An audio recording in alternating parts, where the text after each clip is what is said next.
이른비와 늦은비란 무엇인가?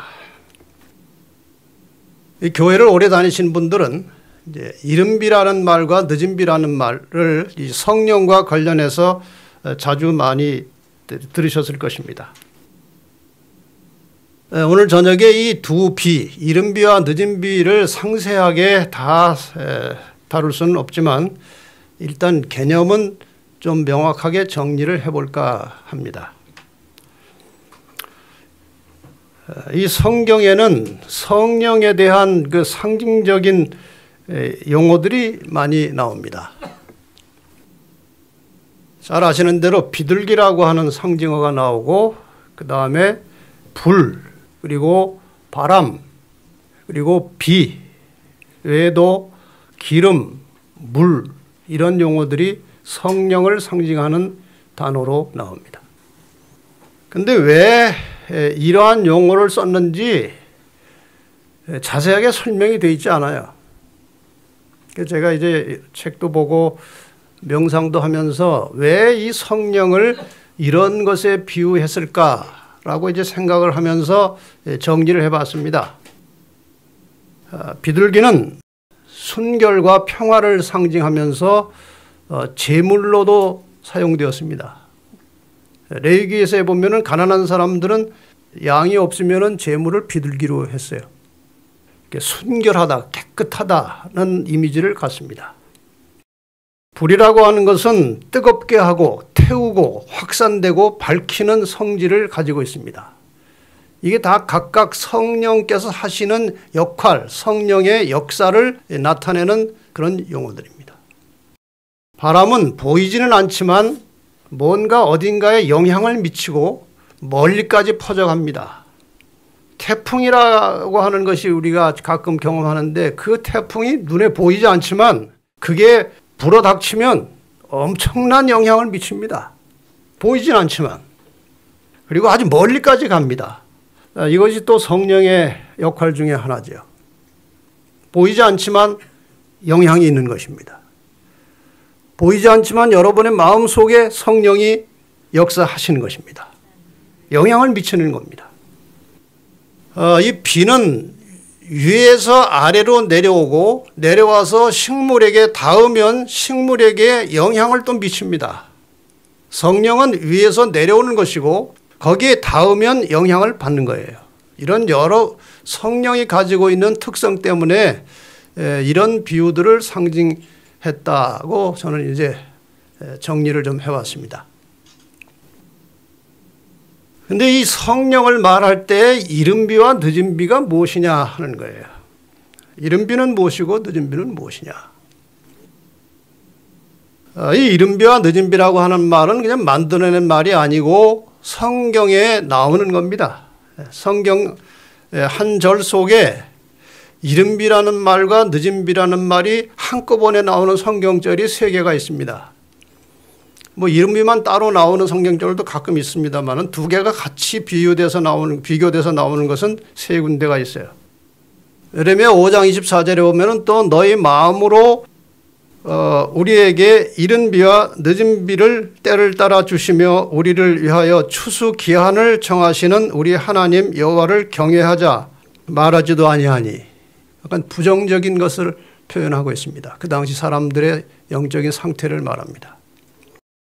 요엘서 2장 23절에 보면은 시온의 자녀들아 너희는 너희 하나님 여호와께로 인하여 기뻐하며 즐거워할지어다. 그가 너희를 위하여 비를 내리시되 이른비와 늦은비가 전과 같을 것이라. 이른비와 늦은비가 같이 나오고 신약 성경에도 야고보서 5장 7절에 그러므로 형제들아 주의 강림하시기까지 길이 참으라. 보라 농부가 땅에서 나는 귀한 열매를 바라고 길이 참아 이른비와 늦은비를 기다리나니. 이렇게 해서 한 성경절 속에 이른비와 늦은비가 같이 나타납니다. 이 이른비와 늦은비라고 하는 말이 성경에 사용된 이유가 있을 겁니다. 이 비라고 하는 것은 기후와 관계된 것인데 이 성경이 기록된 배경, 이 팔레스타인 지역의 기후를 우리가 보면은 왜 이른 비와 늦은 비를 성령과 관련해서 사용했는지 알 수가 있을 것입니다. 우리의 그 월로 말하면 6월, 7월, 8월, 9월은 비가 거의 오지 않는 건기에 해당합니다. 그 다음에 이제 10월부터 그 다음에 5월까지 비가 내립니다. 그걸 우기라고 그럽니다. 우기. 그런데 6, 7, 8, 9 거의 넉 달 동안 비가 오지 않았기 때문에 땅이 아주 메마르고 건조한 상태에 있는데 이제 씨를 뿌려야 됩니다. 10월 달이 이제 파종하는 시기에 그 지역에 씨를 뿌려야 되는데 씨를 뿌릴 수 있도록 땅을 적시고 이렇게 준비시키는 그 비가 있어요. 그것을 이른비라고 합니다. 그러니까 비가 안 오다가 이제 처음에 새로 오는 비를 이른비라고 하는데 그것이 10월 초부터 내리는 비가 이른비예요. 이른비도 있지만 그 이후에도 계속해서 비는 옵니다. 우기기 때문에 비가 시시로 내립니다. 그러다가 이제 4월, 5월쯤 되면 추수할 때가 이제 됐기 때문에 이 추수 직전에는 비가 좀 많이 와야 된다고 그래요. 그래서 4월, 5월이 되면은 비가 많이 옵니다. 그래서 곡식을 아주 급속히 성장시킨 다음에 여물게 하는 비가 오는데 그것을 늦은 비라고 하는 것입니다. 그러니까 이른 비는 씨를 뿌리는 파종기에 오는 것이고, 그러나 씨를 뿌렸지만 이제 기온이 아직은 낮기 때문에 성장이 약하다가 점점 날씨가 따뜻해지면서 성장이 활발해지고 3월, 4월, 5월 되면 이제 아주 식물이 빨리 자라면서 결실을 하게 됩니다. 그래서 늦은 비를 통해서 급성장해서 거두어들일 수 있도록 이제 곡식이 다 익어버린 겁니다.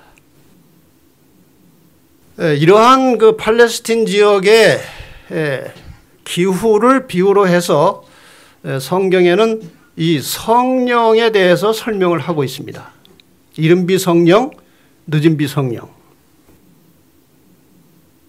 그래서 이 늦은 비 성령과 이른 비 성령의 개념을 여러분이 조금 이해하실 필요가 있기 때문에 설명을 잠시 드리자면, 이 이른 비와 늦은 비는 팔레스틴 지역의 기후를 예증으로 해서 복음 사업이 시작되고 맞춰지는 역사를 이 비를 가지고 설명하고 있습니다. 그래서 큰 개념으로 보면 복음의 씨앗이 파종될 때 작용한 그 폭발적인 성령의 역사를 말하는 것입니다. 그게 이른 비예요. 늦은 비는 예수님의 재림으로 세상 역사가 끝나기 직전에 있을 구원받을 자에 대한 추수를 위한 성령의 역사를 늦은 비라고 합니다. 여기까지 여러분이 대략 다 아시는 거죠.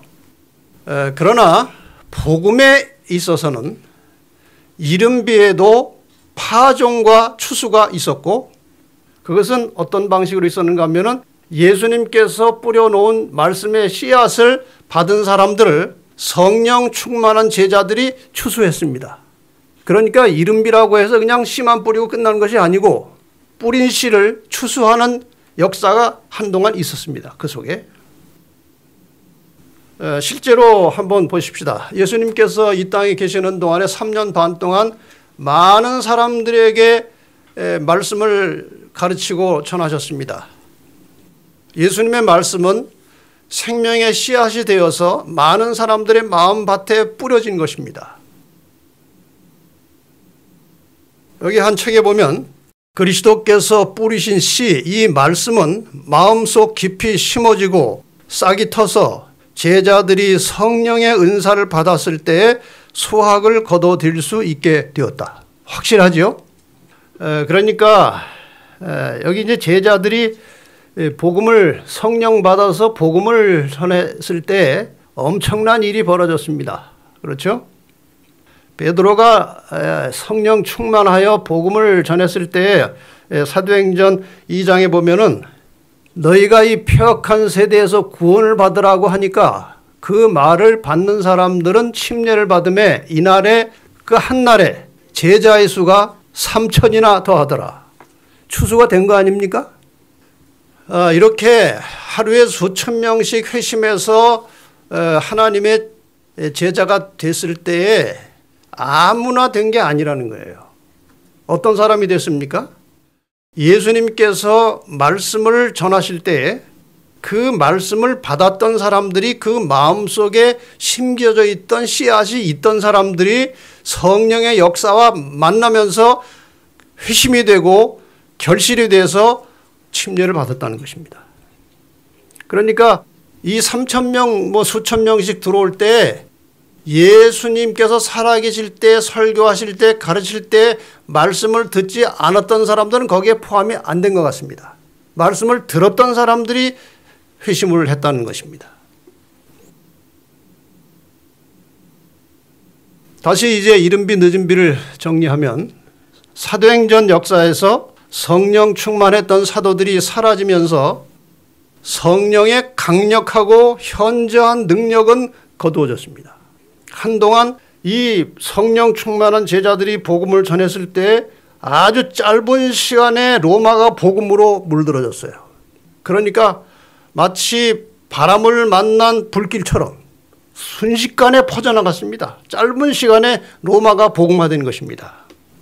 만약에 그렇게 되지 않고 요즘 같은 방식으로 이제 한국 우리 교회를 예를 들어서 10만의 교인들이 800여 명의 목회자들이 수많은 학교와 교회 기관들이 1년 내내 열심히 일해가지고 침례 주는 수가 요즘에 3, 4천 명이에요. 그런데 이런 식으로 했더라면 초대교회의 복음이 시작하다가 말라버렸을 겁니다. 그런 폭발적인 역사가 있었기 때문에 이게 감히 세상의 능력이나 악의 세력이 아무리 막으려고 해도 막을 수 없이 뚝을 넘어버린 거예요. 그래서 이제 이 땅에 교회의 기초가 놓인 것이죠. 초기 교회 이후에 이 세상으로부터 받는 핍박에도 불구하고 성령의 역사를 통한 복음 전파로 그리스도인의 수는 계속 증가되었고 그전처럼 그렇게 폭발적으로 증가되지는 않지만 지금도 성령의 역사는 계속되고 있는 것입니다. 여러분이 지금 예수를 믿고 예수님을 나의 구주로 하고 영접할 수 있게 된 것은 전적으로 성령의 역사입니다. 성령의 역사가 없으면 예수를 구주라고 할 수 없다고 되어 있습니다. 그러니까 지금도 성령의 역사는 계속되고 있는데 다만 초대교회처럼 그런 폭발적인 역사는 없습니다만 아직도 계속되고 있고 유효기간은 안 끝난 겁니다. 오늘날 그리스도인들의 사명은 옛날 예수님께서 이 땅에 계시면서 씨를 뿌린 것처럼 늦은 비의 추수를 바라보면서 진리로 만들어진 복음의 씨를 뿌리는 것입니다. 이건 매우 중요한 도전입니다. 복음을 전해도 진리가 아닌 복음, 성경을 왜곡한 복음, 성경대로 만들어지지 않고 인간의 조비로가 잔뜩 들어간 그런 복음은 생명력이 없기 때문에 그런 복음은 들어도 성령의 역사와 만나도 결실이 안 되는 것입니다. 그래서 오늘 우리가 이 땅에 사는 날 동안에 지금 예수님 오시기 전까지 복음을 전한다는 것은 진리를 전해야 됩니다. 오직 성경에 기초한 진리를 전할 때 그것이 생명력 있는 씨앗이 되어서 각자의 심령 속에 심겨져 있다가 언젠가 성령의 폭발적인 마지막 역사가 시작되면 추수를 할 수 있게 되는 것입니다. 지금 저희 교회가 주로 이제 하고 있는 사역이 씨를 뿌리는 것입니다. 거의 한 2달에 한 번 정도 우리가 이 변화라고 하는 잡지에 생명의 씨, 성경과 가급적 일치되는 혹시 잘 몰라서 빗나갈 수는 있지만 양심적으로 정말 성경과 일치되는 진리를 담아서 우리가 한번 나올 때마다 약 12,000명에게 그것을 무료로 보내고 있는 것이 지금 씨를 뿌리는 거예요. 그걸 본 사람들이 상당히 감사의 인사가 전해져 옵니다. 자기는 어둠 속에 있었다는 것입니다. 교회 다녔지만. 그런데 이걸 보니까 정말 밝은 진리의 빛을 발견했다는 것입니다. 또 우리가 유튜브를 통해서 방송 매체를 통해서 진리를 담아서 전하고 있습니다. 요즘은 때가 돼서 그런지 그런 것을 접촉하는 사람들로부터 저에게 연락이 꽤 자주 옵니다. 얼마 전에는 대전에서 한 분이 전화를 했습니다. 제가 파키스탄에서 집회하고 있을 때 전화가 왔어요. 목사님이 그 2011년도에 부산 KBS 홀에서 예언 강의하신 것을 듣고 여러 번 듣고 내 신앙이 잘못됐다는 사실을 인정했고 예수님의 재림이 매우 중요한 사실을 깨닫게 되었고 이 재림을 믿고 기다리고 전해야 된다는 사명이 생겼습니다. 그래서 제가 주변 사람들에게 이 이야기를 했더니 자기들도 그것을 좀 듣고 싶다는 사람들이 여기저기 생겨서 한 10명쯤 생겼으니까 그 DVD를 좀 보내주십시오. 그런 전화가 왔어요. 이렇게 해서 씨가 뿌려지는 거예요. 오늘은 제가 부산에서 전화 하나 받았습니다. 저희가 유튜브에서 이제 제 설교를 여러 차례 많이 들으면서 자기가 지금 믿고 있는 신앙이 잘못됐다는 사실을 깨닫고 일단 교회를 중단하고 있대요. 자기 신앙을 제대로 유지하려면 교회를 가야 되는데 어떻게 가까운데 교회를 좀 가르쳐 주시든지 한번 부산에서 집회를 하러 오시든지 그렇게 요청이 왔어요. 그래서 제가 인터넷 교회 일단 들어가셔서 예배를 드리고 계시면 제가 교회를 연결해 주겠다. 그렇게 이제 안내를 했어요. 이게 다 씨를 뿌리면서 나타나는 결과들이에요. 이건 저나 선교회가 할 일이 아니고 여러분 각자가 좋은 씨를 받아서 다른 사람들에게 끊임없이 전하는 사역을 해야 하는 것입니다. 지금 여기 하집사님 여기 계신데 아주 수천 명에게 보내고 계신 것 같아요. 이런 씨를 뿌리는 것이 오늘 우리의 사명이에요. 그 다음에 뿌려진 씨앗들은 지금 당장 뭐가 나타나지 않는 것 같을지라도 예수님 재림 전에 있을 약속된 늦은 비 성령의 폭발적인 역사를 통해서 추수가 될 것입니다. 믿으십니까? 여기 한 영감적인 서적에 이렇게 확실하게 말씀을 하셨습니다. 선교인들에 의하여 전달된 인쇄물들, 복음의 씨앗들은 감화력을 발휘해왔다. 그러나 감동을 받은 많은 사람들은 진리를 충분히 이해하거나 순종하는 일에 장애를 받아왔다. 이게 무슨 말인가 하면은 진리의 씨앗을 받았는데 어떤 사람은 이게 옳은 것 같은데 충분히 이해가 안 돼 있을 사람도 있고 어떤 사람은 확실하게 깨달았지만 여러 가지 교회 관계, 인간 관계 때문에 이 받은 바 진리대로 순종하지 못하는 사람들도 있다 이것입니다. 이제는 밝은 광선이 각 곳으로 뚫고 들어가서 진리가 분명하게 드러나게 된다. 이게 늦은 비 성령의 역사예요. 그러니까 지금 이 시대에 우리가 뿌려놓은 씨앗들이 사람들의 마음에 심겨져 있긴 하지만 아직 결단을 내리지 못하거나 충분한 이해가 안 된 사람들이 있을 텐데 그들은 마지막 늦은 비 성령이 임하시면은 밝히 진리를 깨닫게 된다는 것입니다. 여기에 관련해서 요한계시록 18장 1절과 2절에 보면은 분명한 약속이 되어 있습니다.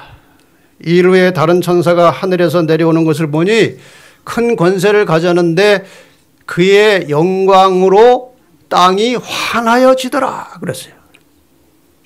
그 영광으로 땅이 환하여지더라고 하는 말이 바로 두 가지 의미가 있는데 하나는 희미하게 혹은 가려져서 잘못 알고 있던 진리들이 확실하게 밝히 드러날 것이라 이거예요. 올바른 성경의 진리가 백일하에 드러나서 많은 사람들이 그동안 잘못 알고 있던 진리들을 교리들을 포기하고 올바른 진리로 돌아올 것을 예고하는 것입니다. 밝은 진리가 드러날 것입니다. 그 다음에 또 하나의 의미는 이것이 바로 마지막 때의 늦은비 성령의 역사예요. 이 늦은비 성령의 역사를 통해서 그동안 약간 희미하고 애매하던 것들이 확실하게 밝혀짐으로 많은 사람들이 잘못 믿고 있던 바벨론에서 나온다는 거예요. 힘센 음성으로 외쳐 가로되 무너졌도다 무너졌도다 큰 성 바벨론이요. 이래서 그릇된 잘못된 교리에 묻혀서 방향을 모르고 있던 사람들이 마지막 늦은비 성령의 역사를 통해서 진리로 찾아 나올 것을 예언하고 있는 것입니다. 그리하여 하나님의 정직한 자녀들은 이미 받은 씨앗에 진리의 씨앗에 성령의 역사함으로 이것이 이제 열매를 맺게 되면 하나님의 정직한 자녀들은 그들을 결박하고 있던 줄을 끊어버리게 된다. 이제는 혈연관계, 교회관계가 그들을 붙들어둘 수 없을 정도로 무력해진다. 그전에는 이 사람 관계 때문에 결단을 못 내렸는데 이 늦은비 성령의 역사를 통해서 확실하게 이제 결단이 오면은 인간관계, 혈연관계, 교회관계 다 끊어버리고 진리에 서게 될 것이라 그 말이에요. 진리는 다른 어떤 것보다 더욱 귀중하다. 여러 기관들이 진리를 대적하기 위하여 결속하였을지라도 많은 사람들이 주님 편에 서게 된다. 이렇게 해서 마지막에 구원받을 자들과 구원받지 못할 자들이 가려지는 것입니다. 정리하면 이 상징을 가지고 이제 정리를 하겠습니다. 이제 조만간 때가 되면 비둘기같이 순결한 성령이 소낙비처럼 내려오셔서 강풍을 만난 불길처럼 마지막 구원의 소식으로 온 세상을 뒤덮을 것이고 마침내 각자의 영원한 운명이 결정될 것입니다. 이것이 성령의 마지막 역사입니다. 자, 그러면 이제 정리를 좀 해보겠습니다. 복음의 씨 뿌리기와 구속사업이 완성되는 관계를 잠깐 도표로 알기 쉽게 여러분들에게 설명하겠습니다. 예수님께서 씨를 뿌리셨습니다. 마침내 제자들이 성령 충만하여 복음을 전했고 잘 익은 하나님의 알곡들을 추수했습니다. 이렇게 해서 기독교가 설립이 된 겁니다. 초기에 기독교가 이렇게 만들어졌습니다. 오늘날 우리들이 진리의 씨를 세상에 뿌리고 있습니다. 조만간 하나님의 계명에 충실한 남은 자손들에게 성령 충만한 역사가 드디어 다시 나타날 것입니다. 이들이 이제 추수를 하게 될 것이고 이렇게 함으로 구속사업이 완성되는 겁니다. 이게 이른비 성령과 늦은비 성령의 역사입니다. 예수님께서 뿌리신 씨를 잘 익혀서 열매로 거두어들이는 것이 이른비 성령의 역사고 그 다음에 그 이후에 이 성도들이 뿌린 씨가 다시 열매로 추수되는 것을 늦은비 성령의 역사라고 합니다. 이것이 바로 그동안 우리가 많이 들어오던 이른비와 늦은비의 의미, 역할입니다. 그럼 정리가 되셨습니까? 예. 그리스도인들은 허락된 축복들을 받기 위하여 믿음으로 구하여야 한다. 저절로 오지 않아요. 어떻게 하라고요? 구하여야 한다. 그리하면 그 축복들을 받게 될 것이다. 사도 시대에 있었던 성령의 강림은 이른비였으며 그 결과는 영광스러운 것이었다. 그러나 늦은 비는 더욱 풍성할 것이다. 이른비의 역사로 하루에 3,000명씩 돌아왔으면 그런데 그보다 더 풍성한 역사가 일어난다면 훨씬 더 많은 수가 순식간에 진리를 찾아 나오게 될 것입니다. 이것이 하나님의 약속입니다. 이렇게 해서 이제 늦은비 성령이 내리는 목적을 이제 정리를 좀 해보겠습니다. 단순히 복음 전해서 그저 영혼 구원해서 추수하는 것만 목적이 아니고 우리 자신도 추수되기 위해서 완벽하게 준비되는 역사를 늦은비 성령께서 해주시는 것입니다. 첫째, 재림을 기다리는 알곡 신자들을 완전히 여물게 해서 추수 될 수 있도록 준비시킵니다. 추수될 수 있도록. 두 번째, 하나님의 백성들이 더 이상 죄를 짓지 않을 수 있는 흠 없는 성품이 완성되도록 인을 치는 사건이 늦은비 성령의 역사를 통해서 나타나는 것입니다. 그러니까 늦은비 성령의 역사가 강력하게 나타날 때까지는 어느 누구도 완전하다고 자부하면 안 됩니다. 이건 늦은비 성령께서 하시는 일이에요. 그 다음에 마지막 시대에 온 세상에 전해야 할 초청과 경고의 기별, 쇠천사의 기별을 외칠 수 있도록 큰 능력을 주십니다. 복음 전도의 능력을 주십니다. 이 마지막 메시지는 양면성을 가지고 있습니다. 하나는 초청입니다. 이 기별을 받아서 구원을 받으라는 거예요. 마지막 메시지예요. 또 반면에 이 기별을 안 받으면 영원히 멸망한다는 것입니다. 이렇게 양면을 가지고 있는 마지막 메시지가 이 늦은비 성령의 역사를 통해서 전해지는 것이죠. 네 번째로 하나님의 백성들이 당할 마지막 환난과 핍박을 견딜 수 있는 믿음과 용기와 힘을 주셔서 승리하게 하십니다. 이 마지막 때에 사탄이 아마 이제 우리가 흔히 하는 말로 최후의 발악을 할 것입니다. 그동안 사용하던 모든 전술 전략을 총동원하고 자기의 부하들과 온 세상의 세력을 이용해서 하나님 믿는 사람들의 신앙을 박멸시키고 그들이 하나님께 구원받지 못하도록 온갖 전략을 사용할 겁니다. 인간의 힘으로는 견딜 수 없는 그런 시험과 핍박들이 올 것입니다. 늦은비 성령은 그러한 시대에 우리를 살아남고 끝까지 견뎌서 승리할 수 있도록 힘을 주시는 것입니다. 결론적으로 예수께서 재림하시는 날 불멸의 몸을 입고 승천할 수 있도록 하나님의 백성들을 철저하게 준비시키는 일을 늦은비 성령이 하신다는 것입니다. 이렇게 해서 구속사업은 완성되고 영원한 생명과 영원한 멸망이 갈라지고 구원으로 확정된 사람들을 재림하셔서 데리고 가시는 겁니다. 자, 그런데 그 늦은비 성령이 시기적으로 언제쯤 내리는가? 이게 많은 사람들이 궁금한 문제입니다. 우리가 정확하게 답을 할 수는 없지만